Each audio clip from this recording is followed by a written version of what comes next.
Hello friends, welcome to online engineering. सबसे पहले तो मैं आपको नए वर्ष की शुभकामनाएं देता हूं उन सभी एस्पिरेंट्स की जो यहां पर गेट एग्जाम की तैयारी कर रहे होंगे, क्योंकि वो समय आ चुका है जिस समय आपकी दिल की धड़कनें बहुत तेजी से बढ़ रही होगी, क्योंकि लास्ट के 30 डेज ही बाकी है और इन 30 डेज को कैसे यूटिलाइज किया जाना चाहिए और कैसे अपने सब्जेक्ट्स को कवर करना चाहिए और किस तरह की तैयारी हमें यहाँ पर करनी चाहिए। क्योंकि स्टूडेंट्स के माइंड में इस समय बहुत सारे क्वेश्चंस रहते हैं कि सर मेरा एग्जाम क्रैक हो भी पाएगा क्या, सर मैं गेट एग्जाम को क्वालिफाइड कर पाऊंगा क्या, सर मैं 50 प्लस स्कोर यहाँ पे कर पाऊंगा क्या, मुझे अच्छा सा आईआईटी मिल सकता है क्या, सर मैं किसी पीएसयूज को मैं अप्लाई कर सकता हूँ। बहुत सारे क्वेश्चंस यहाँ पर आपके माइंड में पुट अप होंगे, क्योंकि जब भी हम गेट एग्जाम की तैयारी करते हैं तो इसके पीछे कम से कम 9 से 10 महीने की मेहनत होती है। यहाँ पे कुछ स्टूडेंट ऐसे होते हैं जो जनवरी मंथ से ही अपनी तैयारी शुरू करते हैं, कुछ ऐसे होते हैं जो मार्च और अप्रैल में एडमिशंस लेते हैं और कुछ ऐसे होते हैं जो जुलाई और अगस्त के महीने से अपनी तैयारी शुरू करते हैं। जी हाँ, क्योंकि स्टूडेंट का एक सपना होता है कि या तो हम अच्छे से टॉप आईआईटी में जाएं या हमें कोई अच्छा सा पीएसयू यहाँ पर मिल जाए, क्योंकि गेट एग्जाम ही एक ऐसा माध्यम है जो आप किसी भी एग्जाम को टारगेट कर सकते हैं। हालांकि इंजीनियरिंग सिविल सर्विसेज का जो एग्जाम है वो भी आपका हर साल कंडक्ट करवाया जाता है। गेट एग्जाम की बात करते हैं तो आपका वो फेब मंथ में कंडक्ट करवाया जाता है, जबकि इंजीनियरिंग सिविल सर्विसेज का एग्जाम भी इस साल फेब मंथ में ही कंडक्ट करवाया जाएगा। जी हाँ, अब यहाँ पे जो हमारी स्ट्रेटेजी रहेगी कि सर जो लास्ट के 30 डेज है, इन लास्ट के 30 डेज में हम अपना 50 प्लस स्कोर कैसे अर्जित करें। ये जो स्ट्रेटेजी है उन सभी स्टूडेंट्स के लिए भी है जो गेट एग्जाम में टॉप करते हैं। क्लियर है, क्योंकि कहीं ना कहीं उनकी स्ट्रेटेजी भी यही रहती होगी। और जब मैंने गेट एग्जाम दिया था तो मेरी गेट एग्जाम की स्ट्रेटेजी भी कुछ इसी तरह से रही है। क्लियर है, इसके लिए आपको कम से कम 4 स्टेप्स फॉलो करने हैं। अगर आपने इन 4 स्टेप्स को फॉलो कर दिया है तो आप गेट में बहुत अच्छा स्कोर कर सकते हैं। सबसे पहला स्टेप जो यहाँ पे रहता है कि सर हमें प्रैक्टिस कहाँ से करनी चाहिए। सबसे बड़ा सवाल है क्या है कि सर हमें प्रैक्टिस कहाँ से करनी चाहिए। तो अब आप क्या करते हैं, स्टूडेंट यहाँ पे डिफरेंट बुक्स की उठाते हैं और वहाँ से प्रैक्टिस करना शुरू करते हैं। देखिएगा, अब हमारे पास इतना टाइम नहीं है कि जो हम डिफरेंट अप्रोच के क्वेश्चंस लाएं और उनको प्रैक्टिस करें। आपके लिए सबसे ईजी माध्यम है कि जो भी आपका पीवाईक्यूज है आप उसको बहुत अच्छे से कवर करें। अब यहाँ पे जो आपका गेट का पीवाईक्यूज रहेगा वो सर कौन सा सॉल्व करना चाहिए, तो आपको 92 से लेकर 2023 कौन सा 2023 तक जितने भी क्वेश्चंस आपके गेट एग्जाम में पूछे गए हैं उन सभी क्वेश्चंस को आप बहुत इजीली सॉल्व कर सकते हैं। और इसके लिए ऑनलाइन इंजीनियरिंग ने आपके लिए मेहनत भी की गई है। आप चाहो तो हमारे प्लेटफॉर्म पर इसके पीवाईक्यूज कंप्लीट मिल सकते हैं। यहाँ पर हमने गेट का पीवाईक्यू कोर्स बनाया है जिसमें हमने 92 से लेकर 2023 तक जितने भी क्वेश्चंस आए हैं उन सभी क्वेश्चंस को हमने बेसिक से एडवांस लेवल तक आपको कवर करवाया है। क्वेश्चन के साथ साथ कुछ ऐसे पॉइंट्स भी डिस्कस किए हैं जो कि आपके आने वाले एग्जाम में आपके लिए काफी हेल्पफुल होगी। क्लियर है। अब सेकंड जो अप्रोच रहेगी कि सर हमें टेस्ट कहां से देना चाहिए।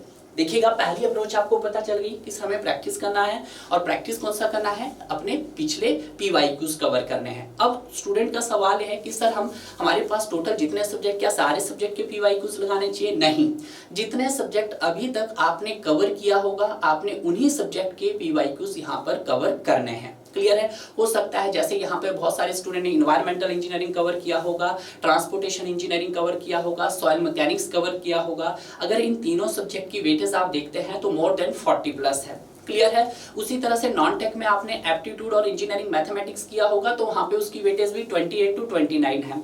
अगर इतना ही सब्जेक्ट्स आप कवर करके जा रहे हैं तो मोर देन 60 तो आपका बड़ा इजीली बन सकता है। क्लियर है। अब देखते हैं सर टेस्ट हमें कौन से टेस्ट लगाने चाहिए। क्या सर आपको टॉपिक वाइज टेस्ट लगाने चाहिए, क्या सर आपको मिक्स वाइज टेस्ट लगाने चाहिए, या आपको सब्जेक्ट वाइज टेस्ट लगाने चाहिए। देखिएगा, ना ही आपको टॉपिक वाइज टेस्ट यहाँ पे लगाने हैं और ना ही आपको मिक्स वाइज टेस्ट लगाने हैं। इन दोनों ही टेस्ट को आपको फॉलो नहीं करना है क्योंकि इतना टाइम नहीं है, क्योंकि आपके पास लास्ट के 30 डेज ही रिमेनिंग है। अब जब लास्ट के 30 डेज रिमेनिंग है तो यहाँ पर आपको सब्जेक्ट वाइज टेस्ट लगाने हैं। ध्यान दीजिएगा, सब्जेक्ट वाइज टेस्ट में जैसे आपने यहाँ पर सॉइल मैकेनिक्स कवर किया है तो आप सॉइल के लगाएंगे, और दूसरा आपने पास इन्वायरमेंटल इंजीनियरिंग कवर किया है तो आप इन्वायरमेंटल इंजीनियरिंग लगाएंगे, और तीसरा सब्जेक्ट ट्रांसपोर्टेशन इंजीनियरिंग तो आप ट्रांसपोर्टेशन इंजीनियरिंग के लगाएंगे। अगर मैं यहाँ पे इसके मार्क्स देखता हूँ कि गेट एग्जाम में सॉइल मैकेनिक्स आपके पास 15 मार्क्स के लिए आता है, इन्वायरमेंटल इंजीनियरिंग 13 मार्क्स के लिए आता है, ट्रांसपोर्टेशन इंजीनियरिंग आपके पास 10 मार्क्स के लिए आता है। क्लियर है।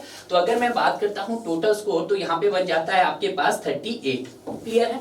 और भी सब्जेक्ट हो सकते हैं, जैसे आपने यहाँ पर जो कवर किया होगा, जो बेसिक सब्जेक्ट जो आपने रीड किए हो गए, जैसे आपका सॉइल मैकेनिक्स की जगह आपका सॉम हो गया, ठीक है, सॉम के बाद आपका फ्लूइड मैकेनिक्स हो गया यहाँ पर, और फ्लूइड मैकेनिक्स के बाद आप चाहो तो यहाँ पे WRE भी आपने क्या किया होगा, कवर किया होगा।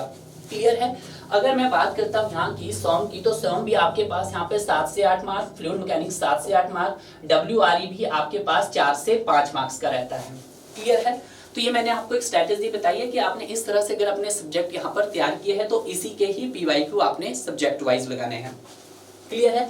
अब देख सकते हैं कि सॉइल मैकेनिक्स को आपको कितने टेस्ट लगाने चाहिए सर। आपको कम से कम सॉइल मैकेनिक्स ने यहाँ पर 3 से 4 लगाने चाहिए, इन्वायरमेंटल इंजीनियरिंग के 3 से 4 लगाने चाहिए, ट्रांसपोर्टेशन इंजीनियरिंग के भी आपको 3 से 4 लगाने चाहिए, अरे ज्यादा भी लगा सकते हो आप। क्लियर है।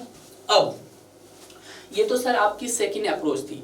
थर्ड अप्रोच रहती है सर आपका एक डोमिनेंट टेस्ट। डोमिनेंट टेस्ट कौन सा टेस्ट होता है, जिसमें आपके पास पूरा एक 65 क्वेश्चंस का एक पूरा मॉक पेपर आता है। क्लियर है।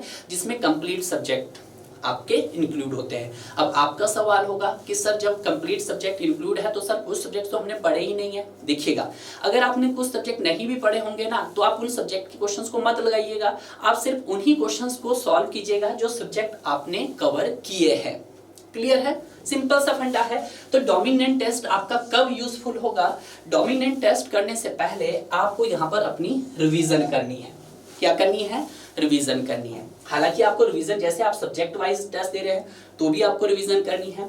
देखिएगा, अब जो रिवीजन है, रिवीजन के दो पहलू है, एक तो आपके कंप्लीट नोट्स है और दूसरे आपके शॉर्ट नोट्स है। क्लियर है। तो देखिएगा, क्या सर आपको नोट्स भी पढ़ने चाहिए जिसमें आपके कंप्लीट नोट्स है, और दूसरे क्या सर हमें शॉर्ट नोट्स पढ़ने चाहिए। देखिएगा, जब हम बात करते हैं नोट्स की, तो नोट्स को आपको एक टाइम तो पढ़ना ही है। जैसे फॉर एग्जांपल मैं यहाँ पे सब्जेक्ट वाइज में सॉइल मैकेनिक्स का अगर टेस्ट दे रहा हूँ, तो सबसे पहले मैं क्या करूंगा, गो थ्रू वन टाइम, एक टाइम पूरे अपने सॉइल मैकेनिक्स को पढ़ लूंगा। यार एक दिन में अगर आप सॉइल मैकेनिक्स पढ़ लोगे और उसके 2-3 मॉक टेस्ट भी दे दोगे तो आपका काम बहुत इजीली बन जाएगा। क्लियर है। उसके बाद सर शॉर्ट नोट्स कब पढ़ने हैं, शॉर्ट नोट्स आपको तब पढ़ने हैं जब आपको एक डोमिनेंट मॉक टेस्ट देना है। जब आप मॉक टेस्ट दे रहे हो तो उस समय आपको क्या करना है, आपको मॉक एग्जाम देना है। देखिएगा, जब हमने सब्जेक्ट वाइज टेस्ट दिया है तो आपको एक बार अपने कंप्लीट नोट्स जो भी है आपके सॉइल मैकेनिक्स के, उसको एक सिंगल टाइम रीड करना है, तब अपना यहाँ पर टेस्ट देना है सब्जेक्ट वाइज। मॉक टेस्ट देने से पहले आपको क्या करना है, आपको शॉर्ट नोट्स रिवाइज करने हैं। ठीक है, शॉर्ट नोट्स आपके पास जो भी सब्जेक्ट के आपके होंगे, आपको शॉर्ट नोट्स। पर मॉक टेस्ट आपको कब देना है, जब आपके सब्जेक्ट वाइज जितने भी आपके सब्जेक्ट कवर हुए होंगे, जब आपने उन सारे सब्जेक्ट को बहुत अच्छे से कवर कर लिया होगा।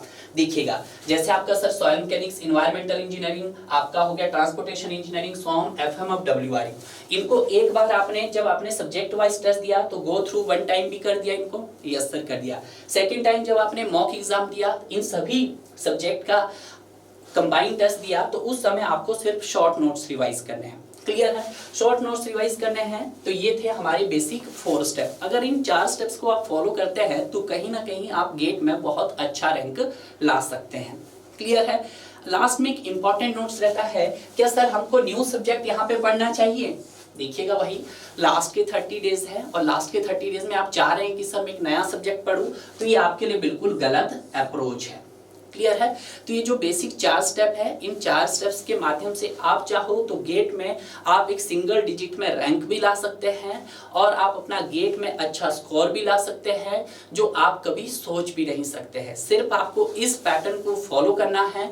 अगर आप इस तरह से अपने गेट एग्जाम को टारगेट करते हैं तो आप अपना बहुत अच्छा रैंक ला सकते हैं। आप चाहो तो हमारी वेबसाइट पे भी जा सकते हैं, आप चाहो हमारे टेलीग्राम लिंक के भी जा सकते हैं, आप चाहो तो हमारे ऐप के माध्यम से भी आप गेट के PYQs का पैटर्न देख सकते हैं। क्योंकि यहाँ पे हमने जो गेट का जो कोर्स बनाया है उसमें हमने 92 से लेकर 2023 तक जितने भी क्वेश्चन आज तक आपके गेट एग्जाम में पूछे हैं, उन सभी क्वेश्चंस को हमने यहाँ पे बहुत इजिली सॉल्व किया है। इस तरह से सॉल्व किया है कि वो स्टूडेंट जिसने किसी भी तरह की कोचिंग नहीं ली गई है, किसी भी तरह के सब्जेक्ट्स को नहीं पढ़ा है, तो वो भी यहाँ पर इन कोर्स के माध्यम से अपना मार्क्स बहुत अच्छा ला सकता है अपने गेट एग्जाम में। क्लियर है? मैं आपको बेस्ट विशेस देता हूं कि नया साल आपके लिए खुशियों वाला साल हो। जो भी आप अपने जीवन में चाहते हो वो आपको बहुत आसानी से मिले। गेट में आपका बहुत अच्छा रैंक हो, आप किसी टॉप के पीएसयूज में आपका सिलेक्शन हो, आप किसी टॉप के आईआईटीज में अपना मास्टर का जो प्लान कर रहे हैं वो आपका फुलफिल हो।